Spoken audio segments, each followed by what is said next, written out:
Quisiera que abrieran sus Biblias en Mateo, en el Evangelio de Mateo, capítulo 20, versículo 1 en adelante. Vamos a estar teniendo nuestra lectura bíblica. Mientras ustedes lo buscan, sé que algunos ya sabrán que estamos ahí. Quisiera, no a modo de introducción, pero sí comentarles que durante la semana, mientras meditaba en este pasaje y le pedía al Señor sabiduría, porque había algunas cosas con las que yo luchaba, cosas que trataba de mirar al Señor en ellas, y en ese proceso había una alabanza que venía a mi corazón una y otra vez, y anoche medité en esa alabanza por un momento. Recordaba las veces en que ha sido una bendición para mí, para mi vida particular. Es un poema, he hecho alabanza, un poema de un hermano creyente, en 1923, Tomás Obadia se llama el escritor. Él escribió: "Oh Dios eterno, tu misericordia, ni una sombra de dudas tendrá". Y mientras meditaba en eso anoche, daba gracias al Señor por su bondad.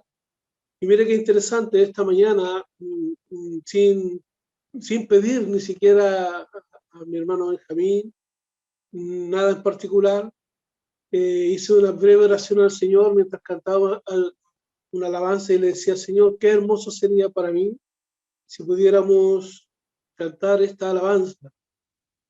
Y cuando la cantamos me emocioné muchísimo porque veía una respuesta del Señor a una profunda necesidad de confirmación en mi vida de que en verdad Él es muy, muy bondadoso, y que cuando yo quiero hablar acerca de su bondad, estoy hablando de lo que Él quiere que nosotros sepamos. Lo que vamos a hablar tiene que ver con eso. En el pasaje anterior que el pastor Pablo habló la semana pasada, no dejaba de llamar mi atención aún ante la tristeza de la decisión final de este joven rico.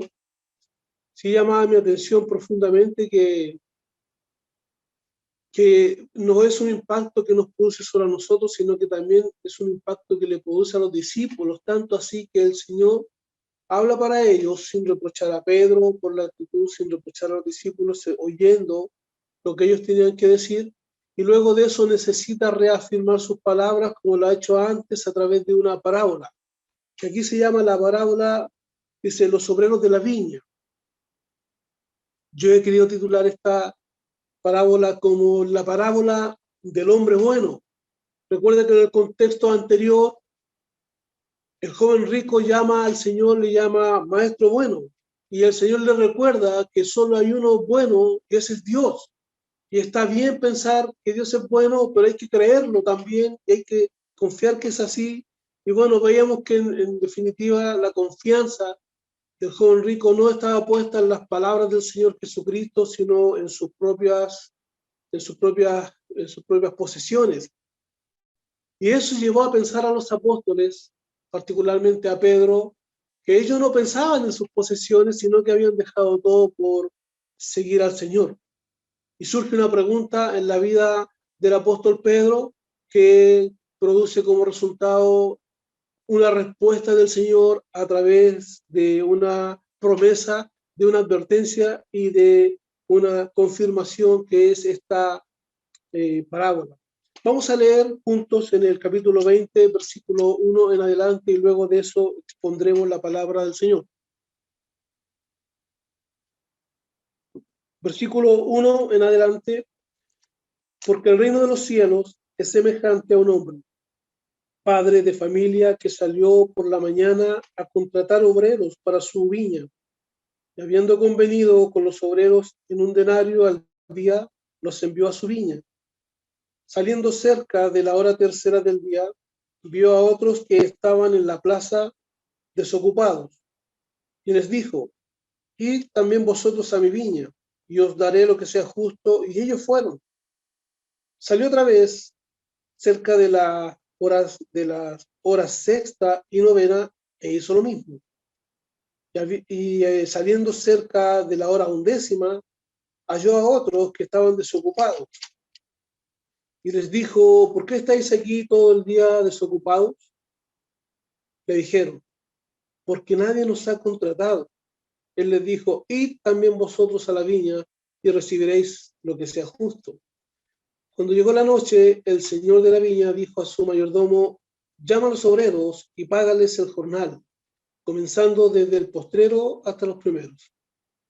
Y al venir los que habían ido cerca de la hora 11, recibieron cada uno un denario. Al venir también los primeros, pensaron que habían de recibir más, pero también ellos recibieron cada uno un denario. Y al recibirlo murmuraban contra el padre de familia, diciendo: estos postreros han trabajado una sola hora y los has hecho iguales a nosotros, que hemos soportado la carga y el calor del día. Él respondiendo dijo a uno de ellos: amigo, no te hago agravio, ¿no conviniste conmigo en un denario?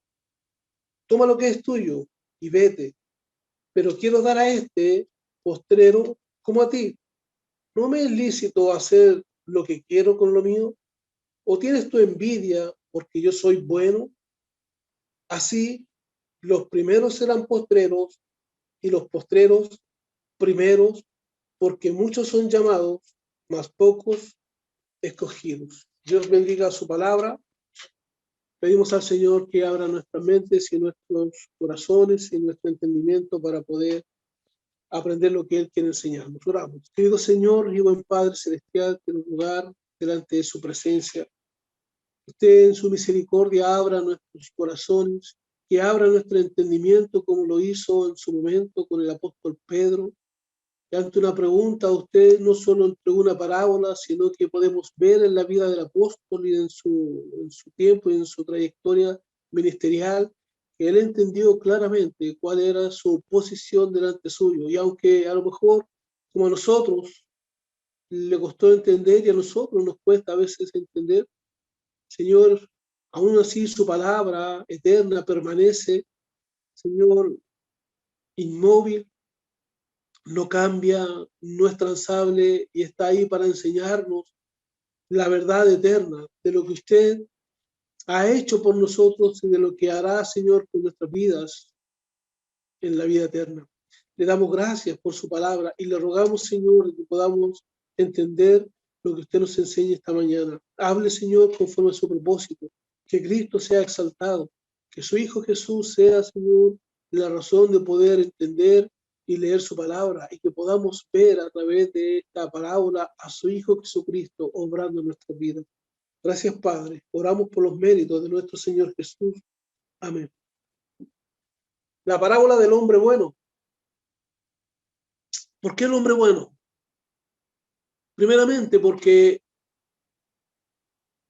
fue el joven rico, el que se presentó de esta forma, reconociendo o queriendo de alguna forma adular un poco a nuestro Señor Jesucristo. El Señor Jesús fue al fondo de toda esta trama mostrando la incredulidad del rico, que aunque él conocía o había visto, o a lo mejor no solo una vez, sino que había escuchado más de alguna vez, como bien nos decía nuestro pastor la semana pasada, tal vez más de una vez escuchó las palabras del Señor.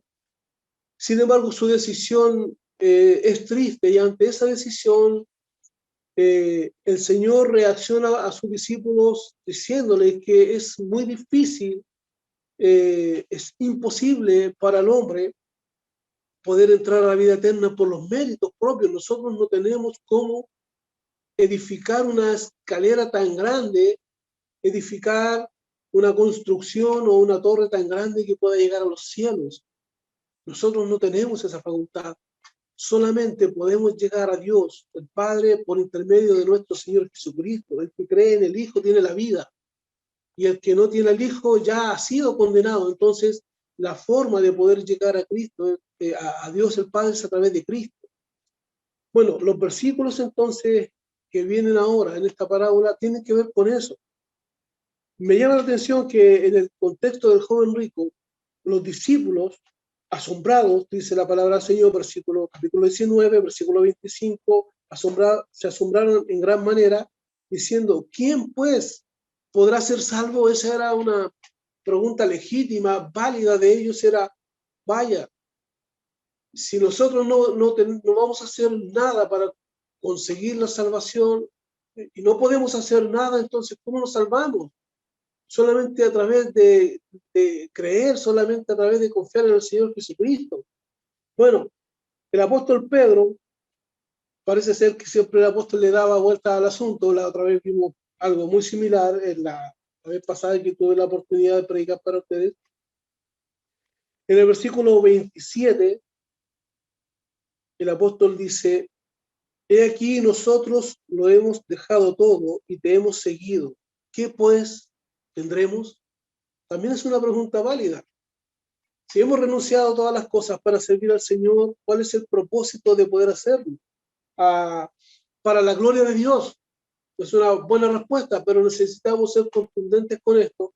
Y el Señor, primero, en la respuesta que le da, le hace una promesa, y la promesa que él hace le dice: vosotros que me habéis seguido, también os sentaréis sobre 12 tronos, junto conmigo, cuando él en la regeneración, él vuelva y establezca su reino. Entendemos que establece su reino milenial, y en ese establecer el reino milenial se va a sentar y los apóstoles van a estar con él, y les menciona que van a estar sentados sobre 12 tronos para juzgar a las 12 tribus de Israel.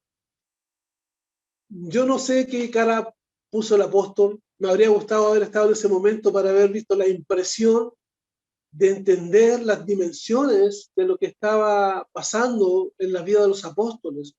No son personas comunes y corrientes, son personas muy privilegiadas porque el Señor los eligió, y tal vez el Señor pudo mirar ese corazón enorgulleciéndose, creciendo, inflándose el pecho grandemente por la situación de, oye, vamos a sentarnos sobre 12 tronos. ¡Wow!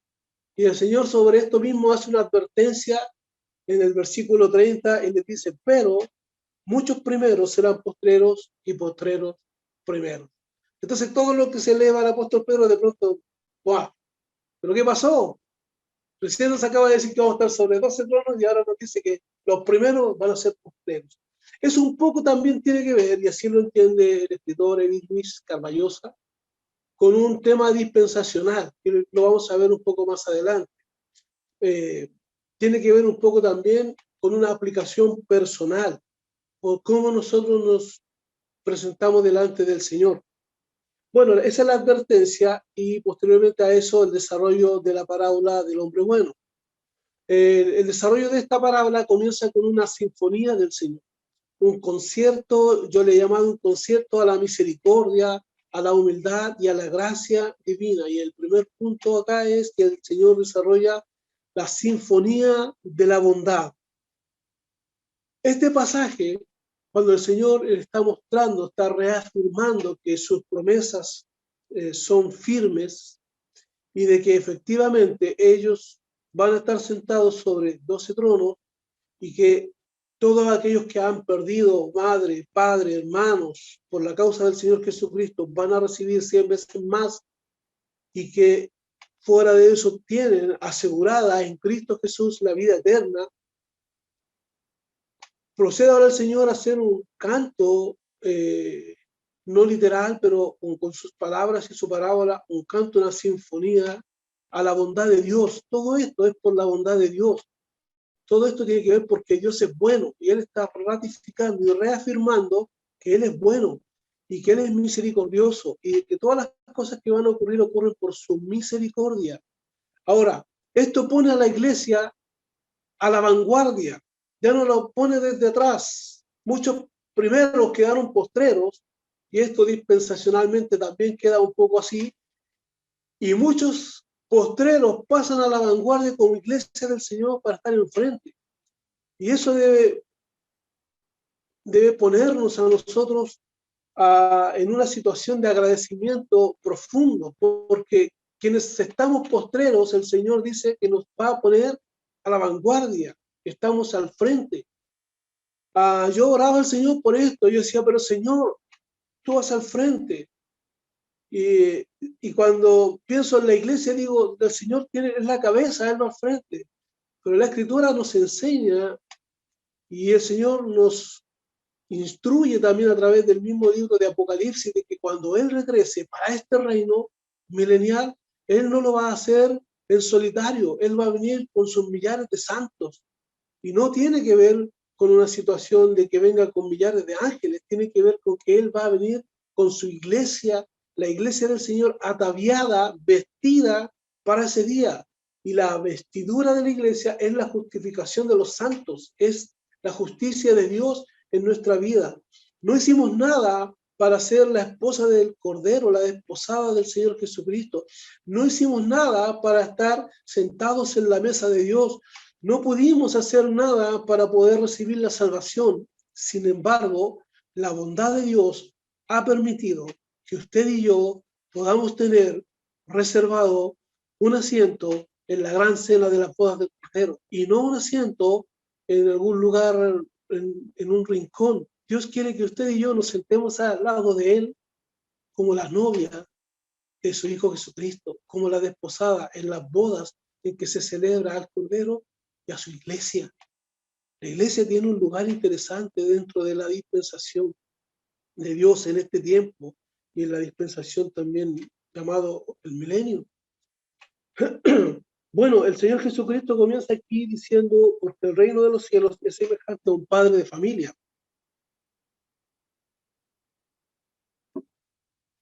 Y esa palabra, padre de familia, es la idea de un dueño de casa, del señor de la casa, en el sentido del,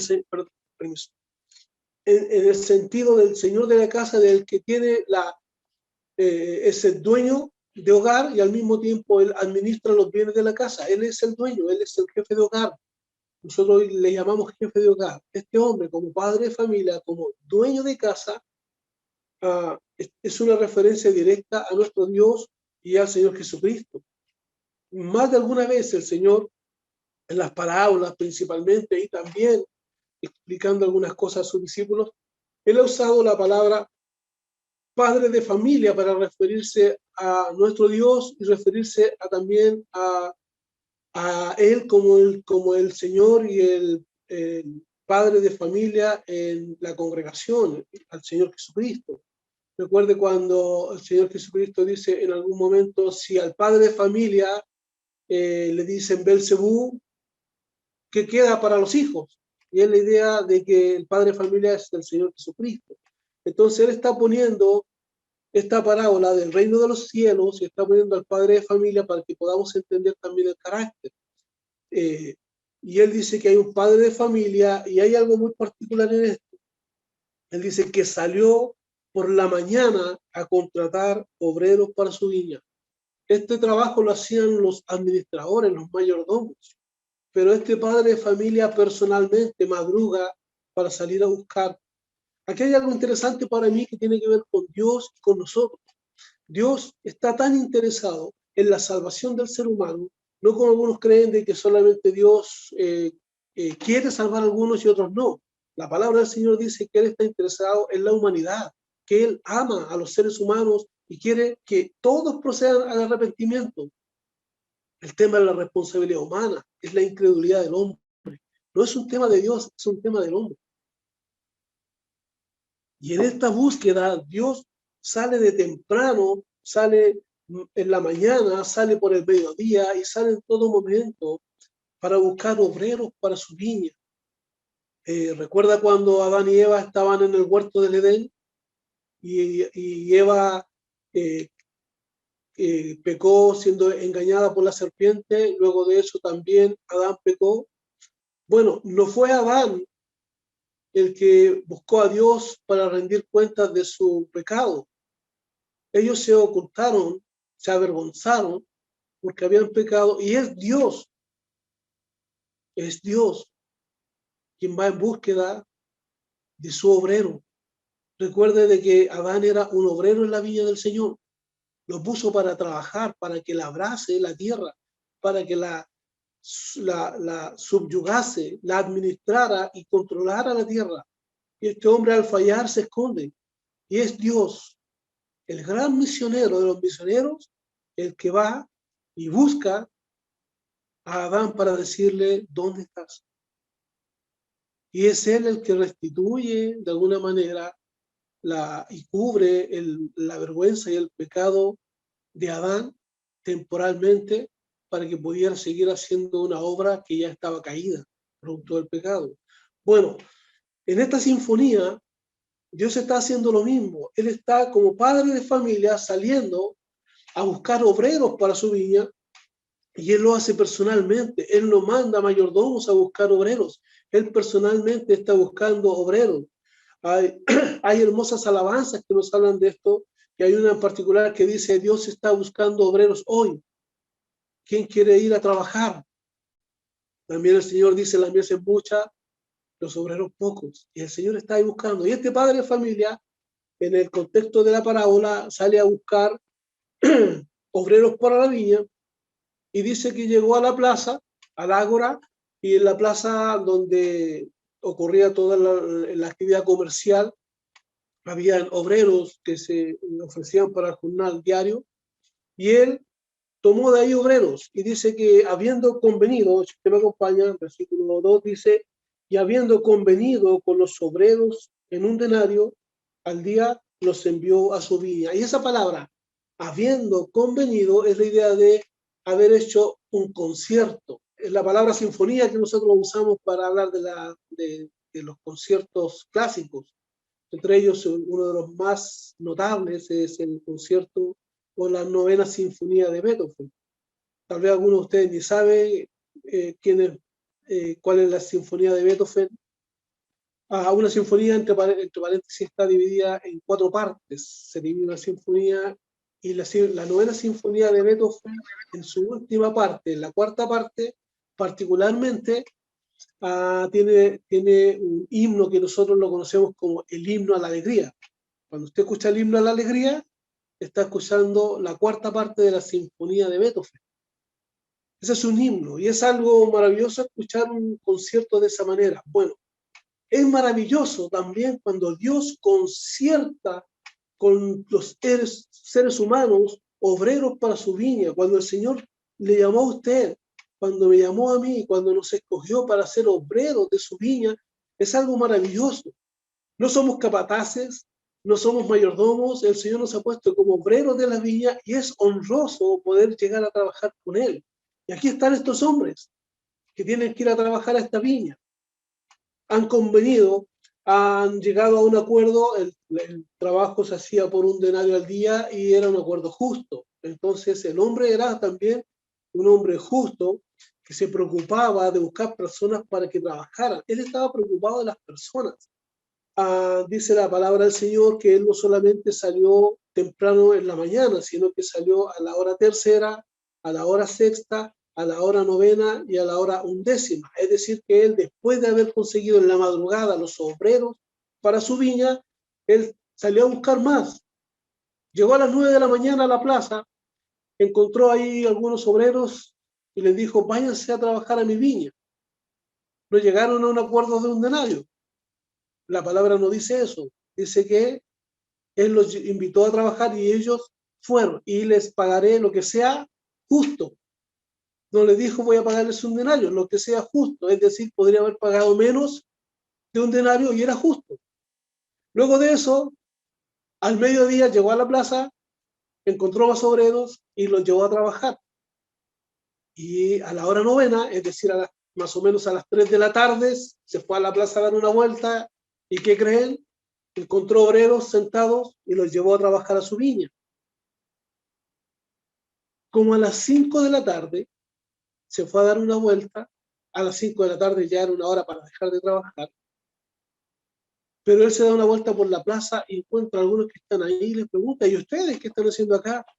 Bueno, nadie nos ha contratado. Y él le dice, vengan a trabajar conmigo, yo les voy a pagar lo que sea justo. Y ellos van a trabajar a las 5 de la tarde, tal vez trabajaron una hora, no dice la palabra cuánto tiempo tuvieron que trabajar, es una parábola, la idea central tampoco está puesta en el horario, pero sí en el detalle de lo que el Señor quiere explicar. Por eso él entra en todos estos, pues, en estas pequeñas cláusulas de hora y de tiempo y de personas. Pero lo que muestra, de alguna manera, esto es que este hombre bueno, tiene un carácter compasivo, un carácter tierno hacia las personas, buscando obreros, no con el afán de explotarlos, sino con el afán de que ellos también puedan sentirse útiles. Aquí la idea de estos hombres no es que eran ociosos, sino más bien estaban inútiles porque no podían trabajar, no tenían que los contratar y el Señor los pone a trabajar y los hace útiles. Y eso me recuerda a mí y me lleva a la escritura a pensar en el Salmo capítulo 103, versículo 8, que dice la palabra: misericordioso y clemente es Jehová, lento para la ira y grande en misericordia. El padre de familia es grande en misericordia. Él está mostrando su misericordia en que aun cuando pueda ser la última hora del día, Él sigue contratando, Él sigue buscando obreros para su viña. Puede ser que el Señor regrese esta noche, puede ser que regrese esta tarde, puede ser que regrese durante estos días. Cuando el Señor haga esto, Él va a seguir, hasta ese momento, va a seguir contratando obreros para su viña porque eso no se ha detenido. También dice el Señor, he aquí, en Santiago capítulo 5, versículo 11, he aquí tenemos por bienaventurados a los que sufren. Habéis oído de la paciencia de Job y habéis visto el fin del Señor, que el Señor es muy misericordioso y compasivo. Lo que está mostrando este hombre es su compasión, es un canto a la bondad, es un canto a la compasión. Él está evocando lo mejor de Dios en la persona de este padre de familia. Cuando el Señor toma este ejemplo del reino de los cielos, es como un padre de familia, está mostrando con muchas y claras señales que se está refiriendo a Dios con el hombre bueno, y que este hombre bueno tiene mucha compasión y mucha bondad en buscar obreros, no importa las condiciones y el día que ha pasado. Él quiere ayudarlos, quiere darles utilidad. No hubo una negociación con los otros obreros, solamente negoció con los primeros, llegó a un acuerdo con los primeros y con el resto los llevó a trabajar, abrió las puertas de su viña para que pudieran trabajar y él mismo personalmente los fue a buscar. El escritor Carballosa tiene una idea de esto que a mí me llama mucho la atención, además de él ser para mí un, un buen teólogo, es un buen amigo.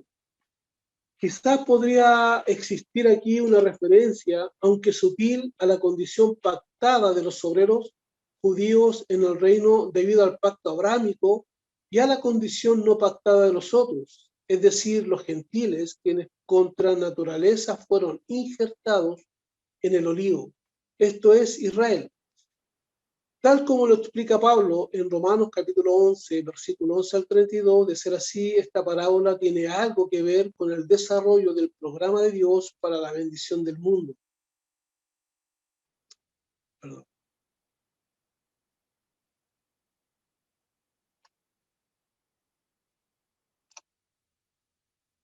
Me pasé mucho.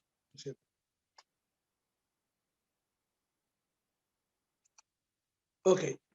Ese pensamiento del doctor Carballosa tiene un poco que ver con la idea dispensacional de que lo que el Señor está hablando y lo que hace mención en el versículo 28 del capítulo 19, Él dice: de cierto os digo que la regeneración, cuando el Hijo del Hombre se siente en el trono de su gloria, vosotros que me habéis seguido también os sentaréis sobre 12 tronos para juzgar a las 12 tribus de Israel. Entonces el contexto y lo que está ampliando el Señor en la vida de sus discípulos le está mostrando que, oye, ustedes han hecho algo interesante, algo loable a lo mejor en lo más profundo de sus corazones, pero esto tiene recompensa.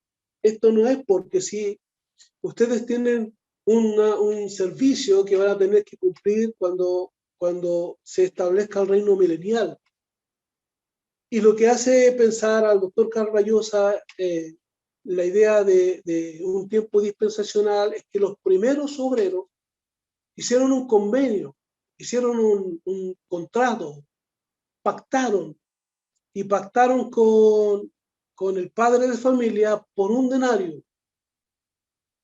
Pero el resto de los obreros, sin haber pactado nada, tuvieron que confiar en la palabra dada por el padre de familia de que iban a recibir lo justo.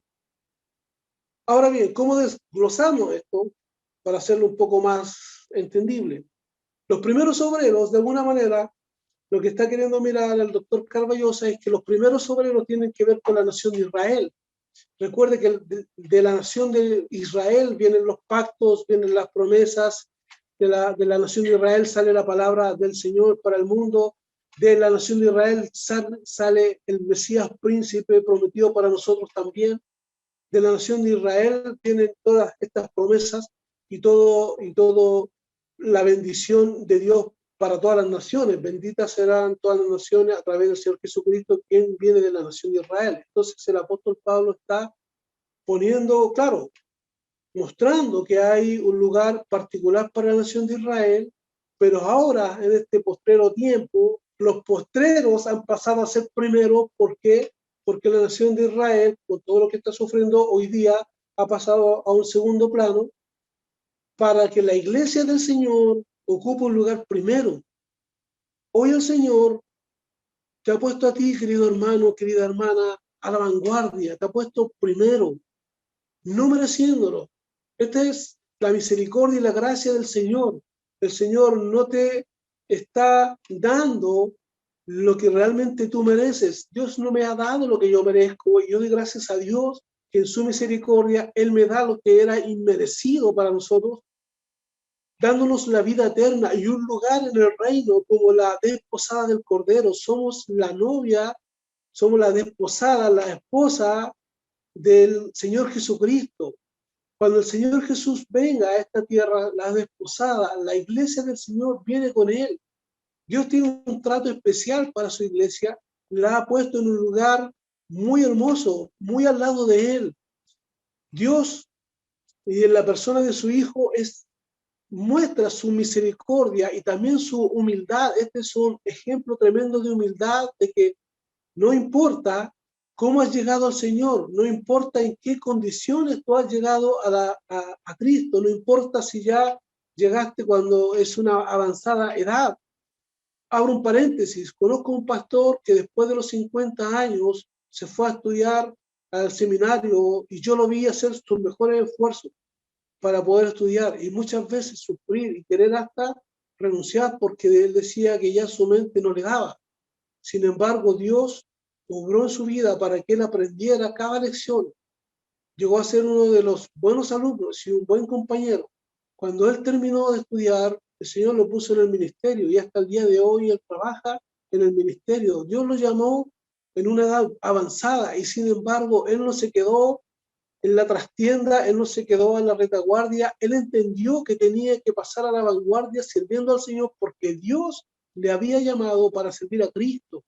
Servir al Señor, nosotros nos miramos como algo sencillo, pero servir al Señor es algo sublime.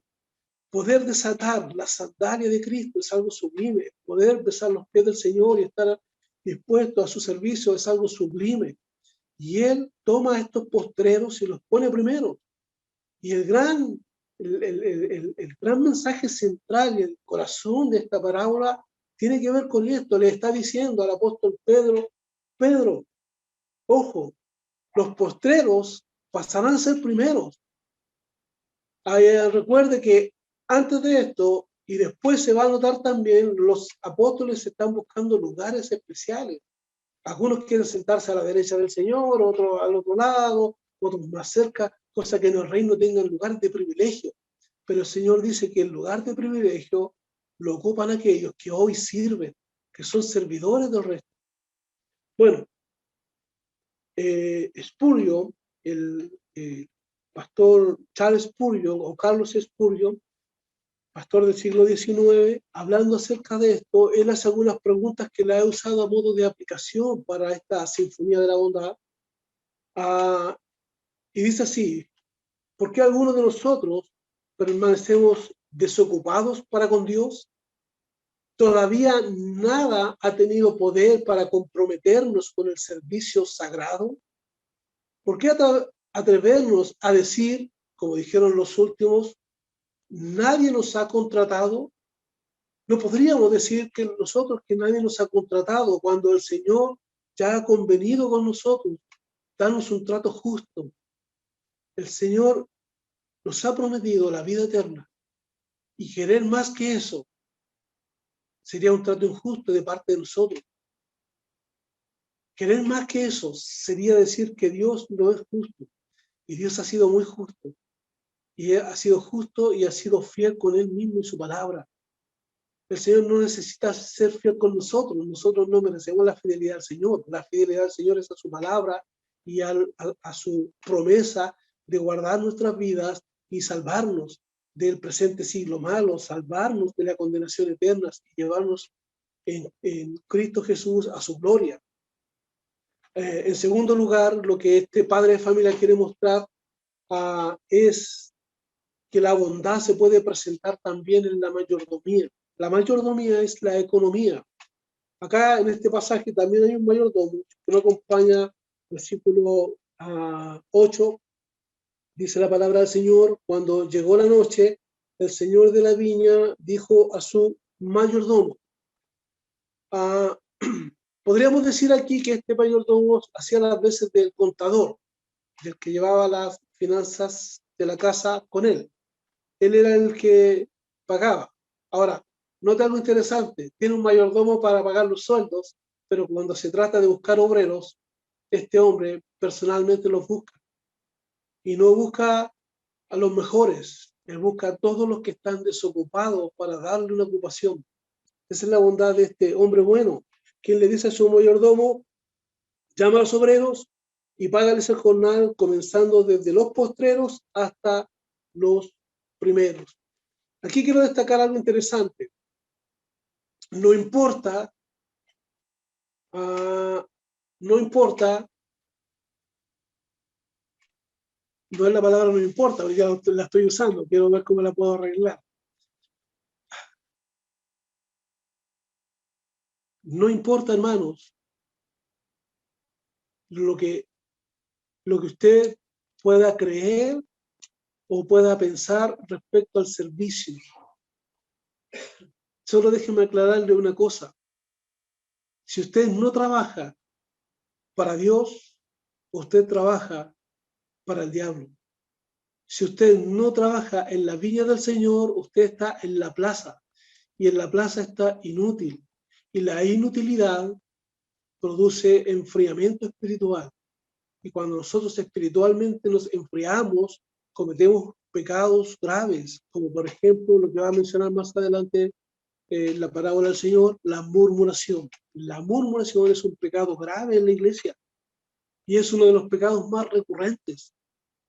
Y el Señor toma este pequeño ejemplo. Bueno, el hombre fue creado para servir. Cuando el Señor creó al ser humano, en Génesis capítulo 1, lo creó con el propósito de que sirviera. Le dice al hombre, una vez que lo creó, llenar la tierra y sojuzgarla, y después hizo un huerto para que el hombre lo labrase.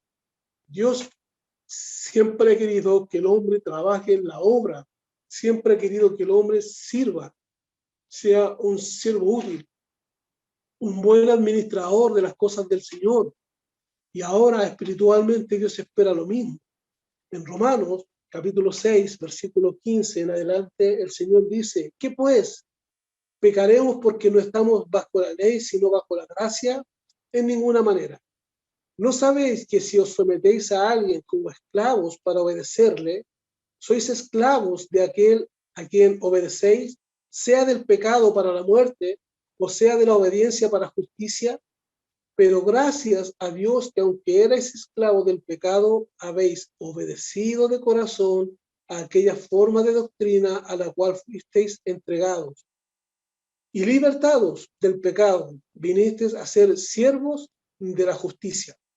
Hablo como humano por vuestra humana debilidad, que así como para iniquidad presentaste vuestros miembros para servir a la inmundicia y a la iniquidad, así ahora para santificación presentad vuestros miembros para servir a la justicia. Porque cuando erais esclavos del pecado, erais libres acerca de la justicia. Pero ¿qué fruto teníais de aquellas cosas de las cuales ahora os avergonzáis? Porque el fin de ellas es muerte. Mas ahora que habéis sido libertados del pecado y hechos siervos de Dios, tenéis por vuestro fruto la santificación y como fin la vida eterna. Porque la paga del pecado es muerte, mas la dádiva de Dios es vida eterna en Cristo Jesús, Señor nuestro. Bueno, quienes trabajan para el pecado reciben el fruto de ellos, pero quienes trabajan en la viña del Señor reciben el fruto de la viña del Señor. La justicia de Dios, que es la justificación por fe.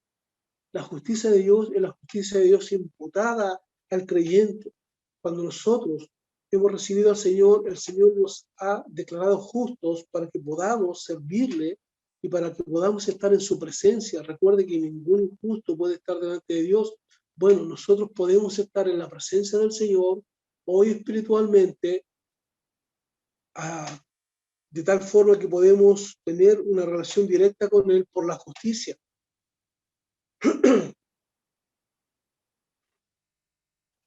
Dios administra su viña de una manera distinta a los hombres. Y Pedro necesita aprender esta instrucción pedagógica de que Dios no funciona como nosotros. Para nosotros, si un hombre trabaja todo el día, merece un salario, pero si un hombre trabaja a mediodía, hay que hacer el descuento. Eso yo lo sé muy bien. Tengo jefes que son bastante misericordiosos conmigo y cuando hay que hacer el descuento no lo han hecho.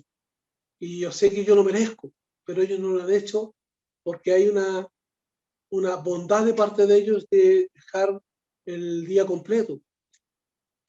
Y eso yo lo puedo experimentar cuando me ha venido la ocasión y puedo entender y aprender que Pedro también necesita aprender esta lección del Señor, de que el Señor no determina tu recompensa en base a toda la vida que has trabajado y servido. Dios no te va a dar una mayor recompensa por todo lo que has sufrido, por las pruebas superadas. El Señor te va a dar una recompensa justa, lo que Él estima que es justo. Él administra de forma distinta a los hombres. Los primeros serán postreros y los postreros primeros. Y eso es bueno para nosotros que somos postreros. Dios muestra su gracia inmerecida en todos estos detalles del cuadro. El pago fue a los postreros y luego a los primeros. El hombre bueno mostró su bondad y se hizo manifiesta la envidia y la amargura de los otros hombres. Cuando Dios muestra su santidad, queridos hermanos, lo que se ve en nosotros es nuestra maldad. La santidad de Dios hace notar que somos pecadores, que no merecemos lo que Dios nos da, no merecemos la vida eterna, nuestro castigo eterno es lo que merecemos. Nuestro pecado siempre está poniéndose como una nebulosa en esta relación que tenemos con Dios. Si no, recuerde que constantemente, día a día, aun cuando Dios ya nos ha perdonado todos nuestros pecados, pasados, presentes y futuros, aún así todos los días cuando nos presentamos delante de Dios, llegamos con la cabecita agacha, un poco avergonzados, pidiendo perdón por nuestros pecados, porque sabemos que hay maldad en nuestras vidas, que hay pecado en nuestros corazones y que necesitamos que el Señor primero limpie nuestras vidas para poder llegar delante de su presencia y gozarnos en el canto, en la alabanza, en la oración y en la lectura bíblica. Pero nuestras vidas llegan con pecado. No merecemos lo que Dios tiene para nosotros, sin embargo, Dios tiene un trato justo basado en su justicia, en la justicia justificadora. Dios muestra su gracia inmerecida en estos detalles. El hombre bueno entonces muestra toda su bondad y sale a relucir esto de los hombres. Versículo 9, 10 en adelante. Y al venir, los que habían ido cerca de la hora 10 recibieron cada uno un denario. Estos son los que llegaron a las 5 de la tarde y recibieron el pago de un día. Estaban contentos. Al venir también los primeros, pensaron que habían de recibir más, pero también ellos recibieron cada uno un denario. Imaginen la cara de estos hombres cuando pensaron, dijeron, si a los que llegaron a las 5 de la tarde le están dando un denario, nosotros trabajamos todo el día, nosotros tuvimos que estar al fragor del calor del día, todo el día sacándonos la mugre, merecemos que nos den el pago de nuestro día, así que quizás cuánto nos van a dar. Versículo 11. Y al recibirlo, es decir, que ellos recibieron el salario, murmuraban contra el padre de familia. La murmuración, hermano, es un pecado recurrente en la congregación del Señor, en la familia de Dios. La murmuración, cuando llega a las iglesias, destruye vidas, entristece al siervo del Señor, entristece a los hermanos que están tratando de servir y hacer su mejor esfuerzo. Y de pronto empieza a ocurrir esto de la murmuración, empieza a destruir la iglesia. Iglesias se han cerrado por la murmuración, iglesias se han dividido por la murmuración, pastores se han ido por la murmuración y hermanos se han ido de iglesias por la murmuración. Para Dios, el camino de la murmuración termina en el descarriamiento de los que murmuran, en la infidelidad de aquellos que murmuran. En el versículo 11 nosotros podemos ver que estos hombres cuando recibieron su salario no les gustó el trato de Dios porque estaban pensando en ellos, no estaban pensando qué bueno es este hombre que les está dando un trato tan digno y tan lindo a estos que alcanzaron a trabajar una hora y miren, le están ayudando, qué bendición. Qué bueno que al hermano le subieron el sueldo. Qué bueno que este otro hermano está recibiendo todos los beneficios del Estado, aunque yo no reciba ninguno, pero este otro hermano está recibiendo todos los beneficios. Qué bueno que estos hermanos, aunque están lejos de su tierra, están siendo ayudados y está llegando mercadería para ellos, una bendición en dinero, etc. A veces nuestra envidia empieza a carcomer nuestro corazón, se crían raíces de amargura y se transforman en murmuraciones que destruyen la obra que el Señor está haciendo en su iglesia, o la obstruyen, si quiere mejor. Destruye corazones, destruye vidas. Dios tiene que estar restituyendo, tiene que estar remendando, perfeccionando una y otra vez hermanos que han sido afectados por la murmuración de otros. En el pueblo de Israel, Moisés tuvo que vivir y ser afectado por esto de tal forma que el pueblo de Israel llegó a ser un pueblo incrédulo. Si usted me acompaña por un momento, y aquí sí quiero que me acompañen con la Biblia, al libro de Éxodo, capítulo 15, quiero mostrarles algo interesante con respecto a la salida del pueblo de Israel de Egipto. El pueblo de Israel estuvo por casi 400 años siendo sometido por los extranjeros, en este caso por los egipcios. Cuando el Señor les visita para cumplir su palabra que le había entregado al patriarca Abraham, de que ellos iban a estar esclavos por esta cantidad de años, pero que ellos iban a salir de ahí y que iban a salir incluso hasta con mucho oro, el Señor los saca y el pueblo de Israel celebra esto. Lo celebra con la primera Pascua, capítulo 12 de Éxodo. Hacen esta Pascua, ponen la sangre de los corderos en los dinteles de las puertas para que ellos no sean afectados por la muerte, y una vez que la muerte pasa por ese lugar, los primogénitos sobreviven, pero no sobreviven los primogénitos de los egipcios, y producto de esto ellos pueden salir definitivamente. El Señor les ha mostrado milagro tras milagro, que Él es poderoso, que los va a sacar, como dice Éxodo capítulo 6, con brazo extendido, con brazo fuerte, perdón, con brazo fuerte, brazo extendido también. Y sin embargo, a pesar de todo esto, y viendo la misericordia del Señor y el milagro del Señor, que el mar se abre para que ellos atraviesen el seco, con todo eso, hermano, hasta el más pequeño de nosotros diría, yo con todo eso no solo me convierto, traigo a mi familia. Bueno, tráigala porque eso ocurrió, eso pasó, y eso lo vivieron los israelitas. Y sin embargo, después de haber salido de todo eso, ellos empezaron a mirar por ellos mismos y no a glorificar a Dios por lo que estaba sucediendo. En el capítulo 15, versículo 22, la palabra del Señor. E hizo Moisés que partiese Israel del Mar Rojo y salieron al desierto de Sur y anduvieron 3 días por el desierto sin hallar agua. Y llegaron a Mara. Mara, entre paréntesis, significa amargura. Y no pudieron beber las aguas de Mara porque eran amargas, por eso le pusieron el nombre de Mara. Versículo 24, entonces el pueblo murmuró contra Moisés y dijo, ¿qué hemos de beber?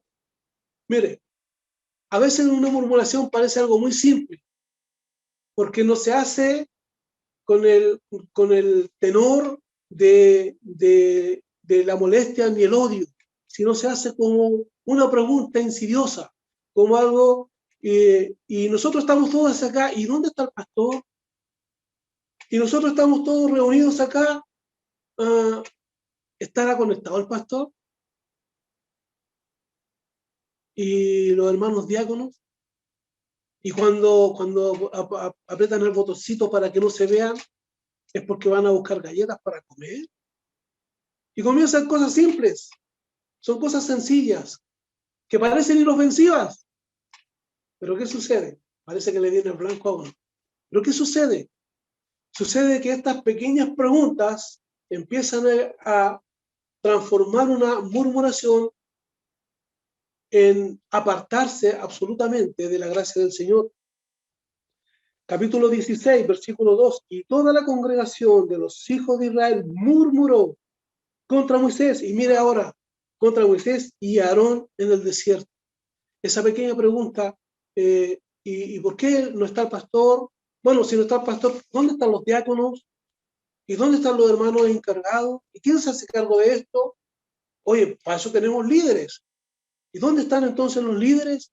Son preguntas que parecen inofensivas, pero son murmuración y es pecado delante de Dios, es pecado contra la iglesia, contra el siervo del Señor, contra los que sirven en la iglesia, contra Dios mismo. Versículo 4 del capítulo 16. Y Jehová dijo a Moisés, he aquí yo os haré llover pan del cielo. El Señor es bondadoso. Miren, ellos murmurando. Y el Señor, ¿qué dice? He aquí dice, yo os haré llover pan del cielo, y el pueblo saldrá y recogerá diariamente la porción de un día para que yo lo pruebe si anda en mi ley o no. Una oportunidad. Versículo 8. Dijo también Moisés, Jehová os dará en la tarde carne para comer. O sea, no solo pan, también van a tener carne. Y en la mañana pan hasta saciaros, porque Jehová ha oído vuestras murmuraciones. No quedó solo Moisés y Aarón. El Señor está escuchando vuestras murmuraciones, con que habéis murmurado contra Él. Cuando ellos dijeron, ellos murmuraron contra Moisés primero y después contra Moisés y contra Aarón. Pero ¿qué dice Moisés? Esto no es contra mí. Ustedes están murmurando contra Dios. Cuando ustedes dudan de la obra de Dios y del trabajo que se hace en la obra de Dios, están dudando de lo que Dios puede hacer.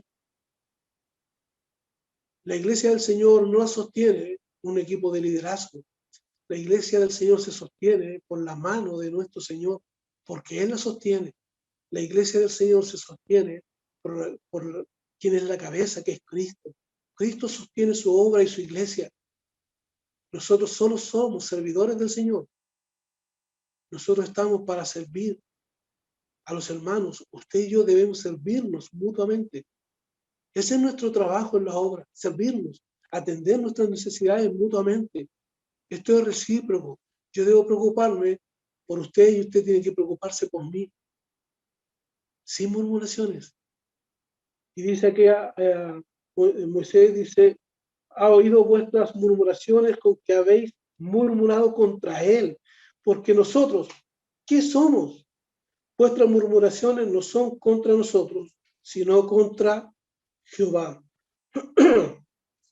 Y capítulo 17, versículo 1 dice, toda la congregación de los hijos de Israel partió del desierto de Sin por sus jornadas, conforme al mandamiento de Jehová, y acamparon en Refidim. Y no había agua para que el pueblo bebiese. Otra vez no había agua. Recuerden que todo comenzó por el conflicto de las aguas amargas, y murmuraron contra Moisés por las aguas amargas. Ahora el Señor les está probando otra vez. ¿Y qué tenían que haber dicho ellos? No importa si no hay agua. El que puede endulzar las aguas amargas también puede sacar agua de donde sea.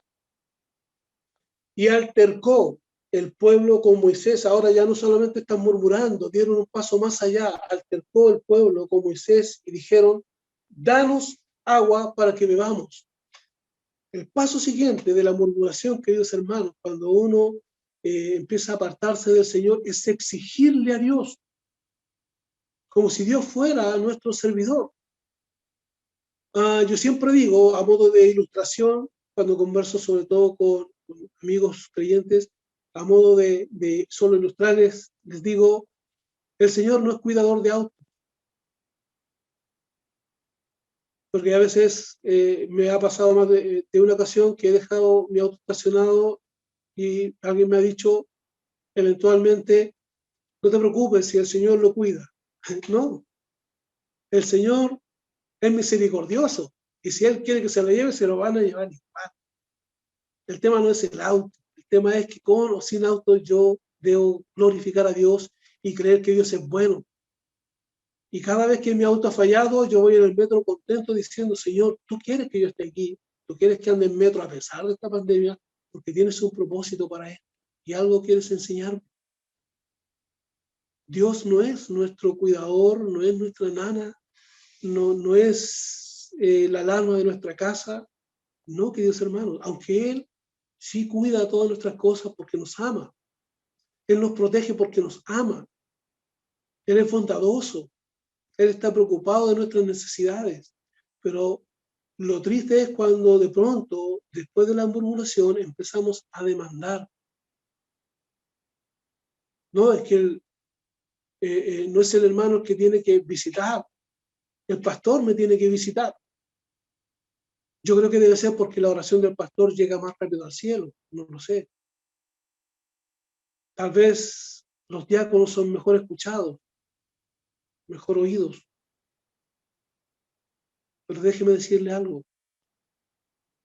No caigamos en el pecado de la murmuración, porque lo segundo después de eso es altercar contra Dios, en quienes lo representan, el siervo del Señor, los siervos que están al lado de Él, los hermanos que sirven en la iglesia, las hermanas que sirven en la iglesia, que lo hacen con un corazón tierno, pero nosotros altercamos como si estuviéramos exigiendo, como si fuera el deber de otros atender nuestras necesidades. Ni mucho menos el deber de Dios, ni mucho menos el deber de los demás. Mi deber y mi obligación es tener comunión con Dios y esperar de Él su mano de justicia y de amor y de misericordia, porque su brazo es extendido hacia nosotros. El pueblo de Israel altercó, pero no se queda ahí. Déjenme terminar esto. Entonces en el versículo 2, ellos dijeron, danos agua para que bebamos. Versículo 4, entonces clamó Moisés a Jehová diciendo, ¿qué haré con este pueblo? De aquí a un poco me apedrearán. Versículo 7, y llamó el nombre de aquel lugar Masá y Meriba, por la rencilla de los hijos de Israel y porque tentaron a Jehová diciendo, ¿está pues Jehová entre nosotros o no? ¿Es que será que Dios no me ama? ¿Es que a mí me pasan todas estas cosas que no le pasan al resto? ¿Se ha fijado que de pronto nos pasan tantas cosas que nosotros decimos, ¿por qué el Señor carga la mano? El Señor está cargando la mano conmigo. Yo veo que los demás todos son fructíferos, todos prosperan. menos yo, y hay amargura en nuestros corazones. Eso es por qué, porque empezamos a ver el trato justo de Dios con los demás y quitamos nuestra mirada del hombre bueno, quitamos nuestra mirada de la bondad de Dios y empezamos a mirar cómo Dios bendice a otros y los bendice ricamente. Y en vez de alegrarnos porque llegaron a la hora 11 y recibieron un trato tan digno y tan hermoso de parte del hombre bueno, estamos mirando por qué hace esto y por qué nosotros no recibimos más, por qué si hemos trabajado tanto. En una ocasión un hermano me hizo una pregunta que en verdad él tenía que responderla él mismo. Él decía, eh, cuando me empezó a ir mal económicamente, empecé a diezmar más y más diezmaba para que me fuera bien, pero nunca me fue bien. Entonces yo le decía, bueno, a lo mejor el problema no está en el diezmo, a lo mejor el problema no está en la ofrenda, sino en quien hace la ofrenda, en quien lleva y presenta la ofrenda delante del Señor. El problema no era eh, si él llevaba el diezmo completo o no. El problema es que en su corazón él no estaba presentando una ofrenda al Señor. Él estaba diciendo a Dios y altercando con Dios. Este soy yo. Aquí está lo mío. Te lo entrego para que tú me lo reembolses. Y eso no es correcto delante de Dios. La murmuración, hermano, nos lleva solo a alejarnos del Señor, a altercar con Dios y a altercar con los siervos del Señor. Por eso, cuando usted y yo estamos congregados en la iglesia, debemos tener mucho respeto por los siervos del Señor. Mucho cuidado con ellos porque cuando uno toca a uno de ellos, está tocando al Señor. Es más, cuando usted es vituperado, calumniado, cuando alguien, usted sin ser un pastor, sin ser diácono, usted solamente dice, pero yo quién soy en la iglesia, solo soy un hermano, una hermana. Bueno, es igual que yo, somos postreros, pero cuando alguien toca a un postrero, está tocando al Señor. Cuando la iglesia del Señor era perseguida por el apóstol Pablo, que en ese tiempo se llamaba Saulo, el Señor no le dijo, ¿por qué persigues a la iglesia? Le dijo, ¿por qué me persigues? Saulo estaba persiguiendo a la iglesia y el Señor le dice, ¿por qué me persigues? Cuando alguien le trata mal a usted, no se preocupe, está tratando mal a Dios y Dios no arregla todas sus cuentas un 23 de mayo, pero siempre arregla sus cuentas. Dios no le debe nada a nadie y nadie le puede quedar debiendo nada a Dios. Nadie.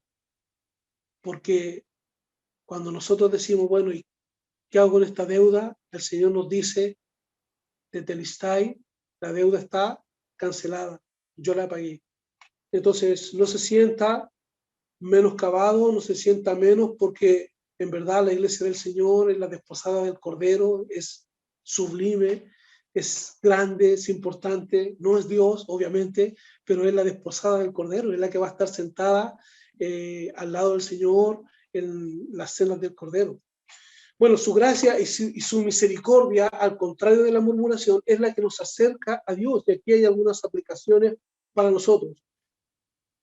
Una aplicación, evitemos trabajar para ser reconocidos y busquemos el verdadero servicio a Dios y reconocer a Dios en nuestras actividades. Usted predica el Evangelio, lo hace para la gloria de Dios. Usted sirve en la iglesia del Señor para la gloria de Dios. Usted va a dirigir una alabanza para la gloria de Dios, lo está haciendo, para que el Señor sea glorificado. Los postreros serán primeros. Nuestros hermanos, por muy pequeños que nosotros los vemos, siempre están a la vanguardia en la iglesia porque el Señor los ha puesto ahí. Tienes, querido hermano y querida hermana, un lugar especial en el corazón de Dios.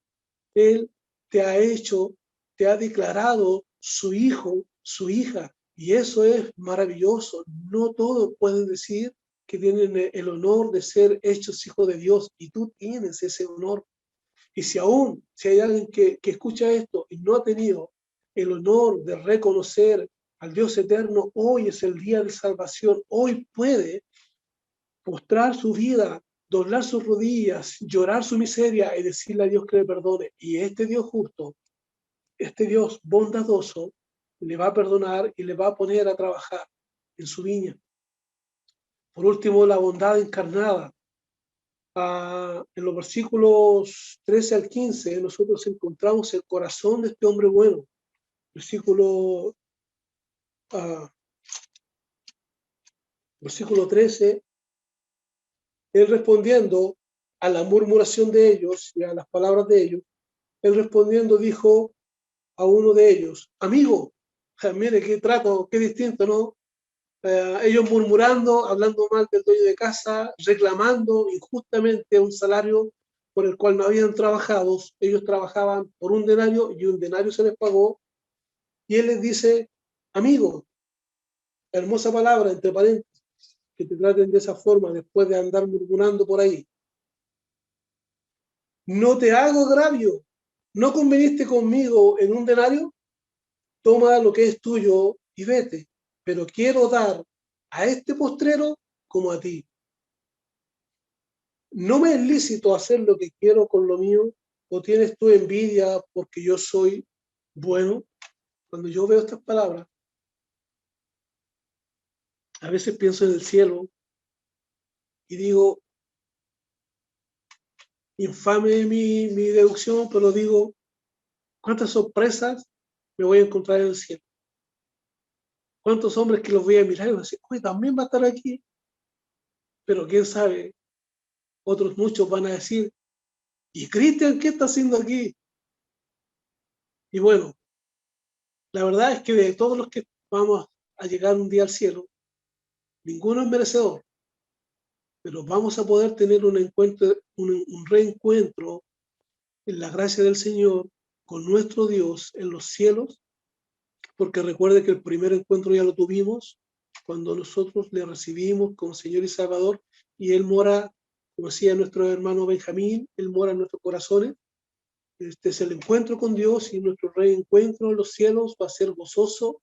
Vamos a ver muchas almas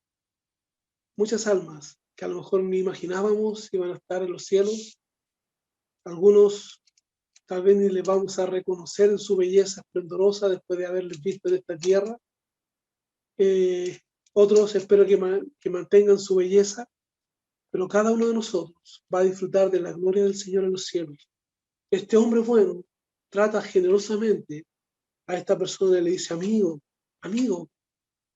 Eso me recuerda a las palabras del Señor, vosotros sois mis amigos y hacéis lo que yo os mando. Quiero que seamos amigos, pero tu murmuración te aleja de mí, tu altercado te aleja de mí, pero la misericordia y la gracia del Señor te abre una puerta para que sigamos siendo amigos.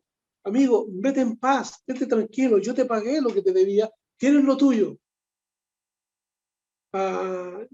Yo la verdad es que cuando era niño anhelaba un trono en los cielos al lado del Señor, al lado derecho, y decía, ojalá que ninguno de los apóstoles ocupe un lugar tan especial y que el Señor me permita, aunque sean 5 minutos.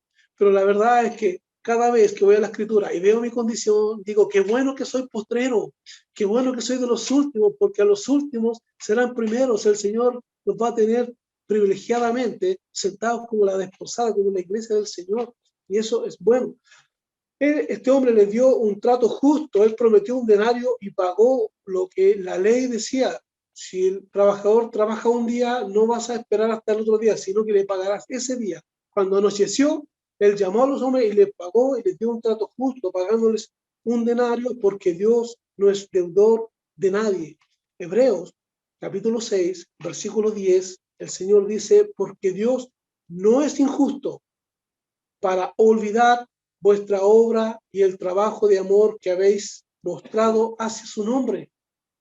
Dios no es injusto para olvidar. Dios te va a recompensar habiendo servido a los santos y sirviéndoles aún.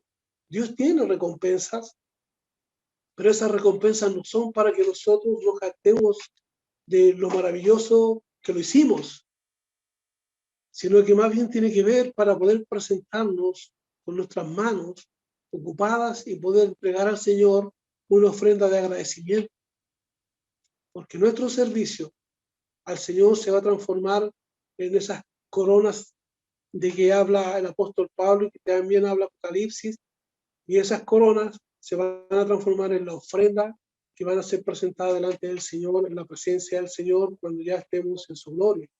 Esa es la bondad del hombre bueno. Este es un atributo de Dios, la bondad de Dios. El Señor dice en el Salmo 34, versículo 8, gustad y ved que es bueno Jehová. Prueba, hermano, gusta la bondad de Dios, disfruta de la bondad de Dios. No mires que la bondad de Dios ha hecho que un hermano tenga mejor salud y tenga más belleza y tenga más dinero que tú. Gusta y disfruta la bondad de Dios en tu vida. Reconoce al Señor en todos tus caminos. Descansa en la buena voluntad de Dios para contigo. Toda buena dádiva, todo don perfecto desciende de lo alto, del Padre de las luces, en el cual no hay, dice la palabra del Señor, mudanza ni sombra de variación. Este es nuestro Dios. Dios no ha cambiado. Dios siempre ha sido bondadoso. Allá en el Génesis, capítulo 1, cuando Dios creó todas las cosas, vio todas las cosas y cuando las contempló, se dio el trabajo de revelarle al escritor de Génesis y que pusiera ahí subrayadito, bien marcado, y vio Dios que era bueno en gran manera. Todo lo que Dios hace es bueno porque viene del corazón de Dios, bondadoso. Dios es muy bueno. Por eso nosotros podemos cantar este himno que cantábamos en un principio: oh Dios eterno, tu misericordia ni una sombra de dudas tendrá, tu compasión y bondad nunca fallan, nunca fallan, y por los siglos el mismo serás. Su bondad no ha variado. Dios le está diciendo al apóstol Pedro a través de esta parábola, el hombre bueno, en su bondad recompensa, pero no es como tú piensas, Pedro. No es humanamente una recompensa de menos a más, de más a menos, que lo hizo mejor, que lo hizo peor, no. Dios tiene un trato para todos iguales. Cuando estemos en la presencia del Señor, tenemos todos la misma recepción, la vida eterna. Ya eso es suficiente. Ya poder estar en la presencia del Señor y no ir a la condenación, eso ya es más que un regalo. Es el puro afecto de la voluntad de Dios. En el versículo 15, el hombre bueno hace una pregunta y él dice, ¿tienes tú envidia porque yo soy bueno? La murmuración lleva al altercado porque en el corazón amargo empieza a crecer la envidia. Hermanos, si tienes envidia, si hay envidia en nuestros corazones, debemos orar. Cada vez que yo oro por mis defectos, también oro para que el Señor elimine envidias, celos, contiendas, todas estas cosas que entristecen el espíritu, que no le dan belleza a Dios en mi persona, porque aunque sea un poquito, quiero ir buscando cómo poder agradar a Dios. Y este es el corazón de lo que el Señor Jesucristo quiere mostrar a Pedro. Hay un hombre bueno que está dispuesto a dar lo mejor de sí, y ese es Dios. Te va a dar lo mejor, pero aleja de tu vida la murmuración y la envidia. Aleja de tu vida un ojo malo, porque ese es literalmente lo que dice envidia. Aleja el ojo malo, no mires con maldad, no mires con malicia, no mires con una falsa mirada, sino busca poder agradar a Dios. Si nosotros postreros, y bendito sea el Señor por eso, si nosotros somos postreros y no somos los primeros, debemos glorificar a Dios por eso. No ostentamos ser algo, pues solo somos servidores de Dios. Perdón. Amamos trabajar en su viña y aunque nadie nos había contratado antes, Él nos puso a trabajar, nos dio sentido y utilidad a nuestras vidas. ¿Por qué? Porque estábamos inútiles. Los obreros que estaban en la plaza, en el ágora, esperando ser contratados, no estaban en la plaza porque eran ociosos, estaban ahí buscando trabajo. estaban ahí porque querían ser útiles, pero nadie les daba sentido a sus manos, nadie le daba sentido a su mente, nadie le daba sentido a sus vidas. Y llega el hombre bueno y le da todo el sentido. Una y otra vez fue a buscar personas para la viña. Dios sigue buscando hoy, sigue llamando hoy, sigue abriendo una puerta de salvación hoy, porque Él está buscando obreros para su viña, porque Él quiere que usted y yo sigamos trabajando y que otros vayan incorporándose. Y gloria a Dios por aquellos que a lo mejor van a entrar justo minutitos antes de que el Señor venga, pero también van a estar dentro. Y nosotros debemos gozarnos y alegrarnos porque han alcanzado la salvación. Amamos trabajar en la viña del Señor. Su bondad quebró nuestro orgullo y nuestras envidias. Su bondad, como dice el himno, nunca falla.